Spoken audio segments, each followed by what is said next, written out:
banaanbaxan oo ka dhacay magaalada Wiesbaden ee dalka Jarmalka ayaa ahaa mid ay soo qabanqaabiyeen jaaliyadaha bulshooyinka soo galootiga ee ku nool dalka Jarmalka. Ujeedada isu soo baxan oo ahaa mid lagaga soo horjeedo dadka magangeliya doonka ee dawladda Jarmalku dib ugu celiso dalalkoodii ayaa waxa qayb ka ahaa ururada iyo jaaliyada Soomaalida ee dalkan, waxaana goobtaasi ka hadlay xubno ku hadlayay afka ururada iyo jaaliyada Soomaalida ee dalka Jarmalka. Istaba jooga oo dalkoodii maanta haddii lagu celiyo ay dhibaato kala kulmayaan, kuwaas oo ay tahay ay xaq u leeyihiin inay sharci helaan. waxyaabaha kale ee jira sida maaragtay hay'adaha u dooda xuquuqda, kuwaas oo ay barbar gelayaan sidii ay maaragtay dadka sharci u heli lahaayeen, waayo sababtoo ah dadka inay maadaama ay bini'aadan yihiin inay xaq u leeyihiin inay sharci helaan, kuwaasoo ay xeerasha caalamiga ah ee United Nationku ay sheegeen ay ku cad yihiin qodobadaasi, kuwaas oo lagaga hadlayo si loogu baraarujiyo dawladda Jarmalka sidii ay sharci dadkaas dhammaan u heli lahaayeen. Magacaygu waa Safiya Keenan, waxaan ka mid ahay jaaliyadda guud ee Jarmalka. waxaa maanta halkaan u nimid banaanbax weyn oo looga hadlaayo dadka la masaafurinaya ama kala abshiibunku ay tahay ee loo masaafurinayo Soomaaliya. waxaa maanta ahayd banaanbax weyn oo looga hadlaayo abshiibunka, maadaama annaga aan Soomaali nahay waxaan uga soo qayb galnay magac Soomaaliyeed. waxaan leeyahay dad qof kasta oo Soomaali ah oo haysto abshiibun yuu la aamusin ururada oo magaalooyinkiisa ka jira.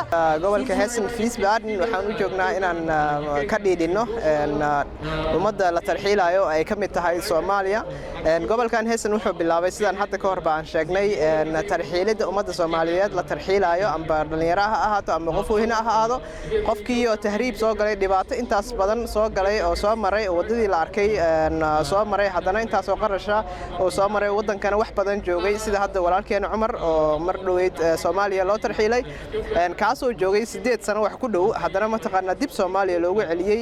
ayaan ka soo horjeednaa maadaama xaaladaas hadda ay soo badanayso wada. Ich bin jetzt in Rente seit einem Jahr. Vorher war ich Sozialpädagogin und habe Flüchtlinge betreut. Mein Job war es, in den Aufnahmeplätzen und Unterkünften Sprechstunden anzubieten, habe mit den Leuten Anträge ausgefüllt, Integrationskurse vermittelt, Umzüge organisiert, all diese Sachen. Von daher kenne ich ganz viele Flüchtlinge und es waren immer viele Somalische dabei, mit denen ich sehr gern gearbeitet habe.